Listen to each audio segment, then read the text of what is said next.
মুক্ত জীবন গড়ে টাকার অহংকার, পয়সার অহংকার, অর্থের অহংকার, স্বর্ণ রূপার অহংকার, জামা কাপড়ের অহংকার, সব ধরনের অহংকার থেকে বেঁচে সামান্য পরিমাণ অহংকার মুক্ত হয়ে যেন আমরা কবরে যেতে পারি, আল্লাহ তৌফিক দান করেন।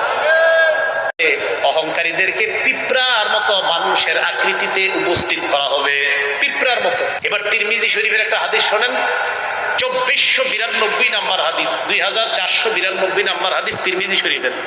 ক্বালা রাসূলুল্লাহ সাল্লাল্লাহু আলাইহি ওয়াসাল্লাম, আল্লাহ নবী বলেন, ইহশারুল মুতাকাব্বিরুনা ইয়াওমাল কিয়ামাতি আমসাল আয-যুররি ফি সুওয়ারির রিজাল। কিয়ামতের ময়দানে অহংকারীদেরকে পিঁপড়ার মতো মানুষের আকৃতিতে উপস্থিত করা হবে, পিঁপড়ার মতো, পিঁপড়ার মতো অহংকারীদেরকে কিয়ামতের ময়দানে পিঁপড়ার মতো মানুষের আকৃতিতে উপস্থিত করা হবে। মানুষের আকৃতিতে উপস্থিত করার পর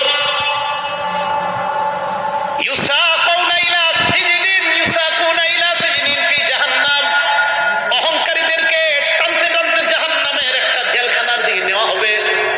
ইউসাম্মা বুলাস, ওই জেলখানাটার নাম হলো বুলাস। বলেন কি নাম? জাহান্নামের একটা জেলখানা, নাম কি বলেন তো? এই বুলাস নামক জাহান্নামের দিকে কাদেরকে ডেকে নেওয়া হবে, টেনে নেওয়া হবে? অহংকারীদেরকে। আবার বলছি, নবীজি বলেন অহংকারীদেরকে কিয়ামতের ময়দানে পিঁপড়ার মতো মানুষের আকৃতিতে উপস্থিত করা হবে।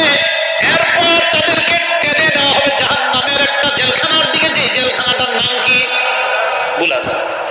এই বুলাস নামক জাহান্নামে তাদেরকে রাখার পর ইউসকাউনা মিন উসারাতি আহলিন নার তিনাতিল খাবাল, এই অহংকারীদেরকে জাহান্নামীদের রক্ত এবং পুষ দেওয়া হবে পান করার জন্য। বলেন নাউজুবিল্লাহ।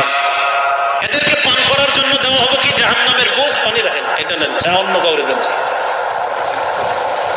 জাহান্নামীদের পুষ এবং রক্ত অহংকারীদেরকে দেওয়া হবে পান করার জন্য, জাহান্নামীদের পুষ এবং রক্ত। তাহলে এবার বলেন তো, জাহান্নামীদের পুষ আর রক্ত কাদেরকে দেওয়া হবে পান করার জন্য? অহংকারীদেরকে জাহান্নামের যে জেলখানায় রাখা হবে, জেলখানাটার নাম কি? অহংকারীদেরকে কিয়ামতের মাঠে কিসের আকৃতিতে উপস্থিত করা হবে? পিঁপড়ার মতো। মনে থাকবে তো কথাগুলা?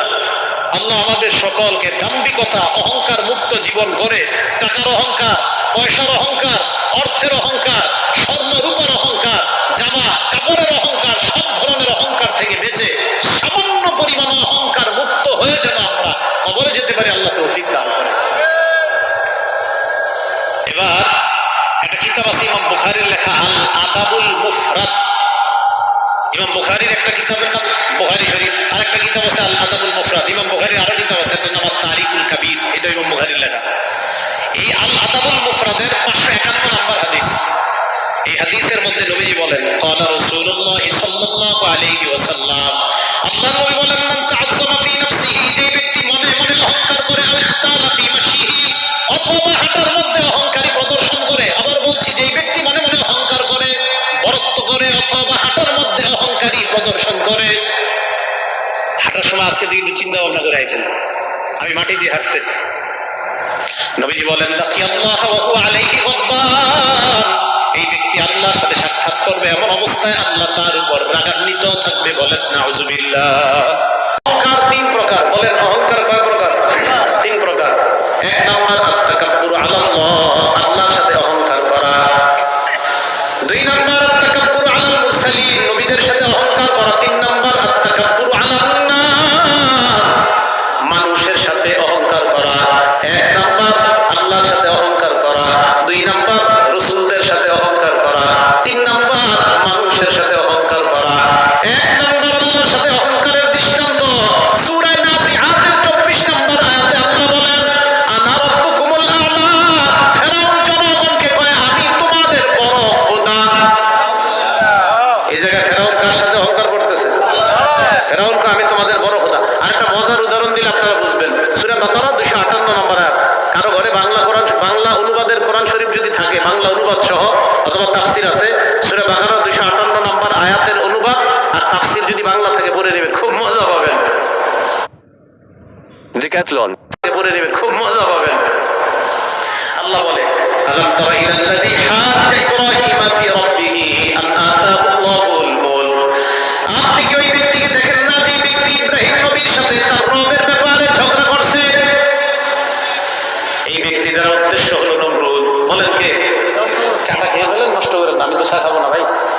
চা খেয়ে ফেলেন না। আল্লাহ পাক রব্বুল আলামিন বলেন, আপনি ওই ব্যক্তিকে দেখেন না, চা নষ্ট করেন না, কাউকে দিয়ে দেন। আপনি ওই ব্যক্তিকে দেখেন না যে ব্যক্তি ইব্রাহিম নবীর সাথে তার রবের ব্যাপারে ঝগড়া করছে? বলেন তো এই জায়গায় ওই ব্যক্তি দ্বারা কি উদ্দেশ্য? নমরুদ। এখন নমরুদ কি ঝগড়া করছে দেখেন। আন আতাহুল্লাহুল মুলক, আল্লাহ নমরুদকে রাজত্ব দিয়েছে। বিসমিল্লাহ, আল্লাহুম্মা লাকাল হামদু লাকাশ শুকর। তো নমরুদকে আল্লাহ রাজত্ব দিয়েছে। এখন দেখেন ইব্রাহিম নবীর সাথে নমরুদের কথাবার্তা চলতেছে। ইব্রাহিম নবী কয়, আপনি নিজেরে কি মনে করেন? কয়, আমি নিজেরে খোদা মনে করি। নাউজুবিল্লাহ, আসতে বলেন। ইব্রাহিম নবী কয়, কিভাবে এটা মনে করেন? নমরুদ কয়, তুমি যে তোমার আল্লাহরে আল্লাহ মনে করো, কিভাবে বলো? ইব্রাহিম নবী কয়, আমার আল্লাহ ইউহয়ী ওয়া ইউমীত, আমার রব আমার আল্লাহ মানুষকে জিন্দা বানায়, জীবিতকে আবার মৃত্যু দান করে। নমরুদ কয়, তাই নাকি?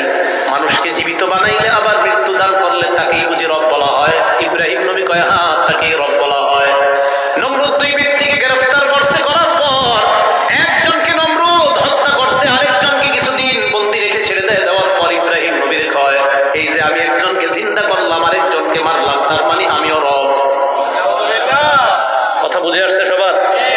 নমরুদ ইব্রাহিম নবীরে কয়, তোমার রব কিভাবে? তো ইব্রাহিম নবী বললেন, রব্বিয়াল্লাযী ইউহয়ী ওয়া ইউমীত, আমার রব মানুষ জিন্দা করে, আমার রব মৃত্যু দান করে। নমরুদ দুইজনকে অ্যারেস্ট করে একজনকে ছেড়ে দিছে, আরেকজনকে বন্দি রেখে কয় কিছুদিন পরে ছেড়ে দিছে, আরেকজনকে মারছে। এই যে আমি একজনকে মারলাম, আরেকজনকে জিন্দা ছেড়ে দিলাম, তো আমিও তো জীবিত করি, আমিও মৃত্যু দিই, আমিও রব।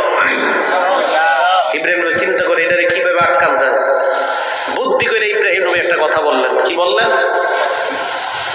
ইব্রাহিম নবী বললেন, তার মানে আপনি যদি রব হন, বুঝে দিলাম, আপনি একজনকে জিন্দা ছেড়ে দিলেন, আরেকজনকে আপনি মৃত্যু দিলেন। এবার আমি আপনাকে বলি, ফাইন্নাল্লাহা ইয়াতি বিশ-শামসি মিনাল মাশরিক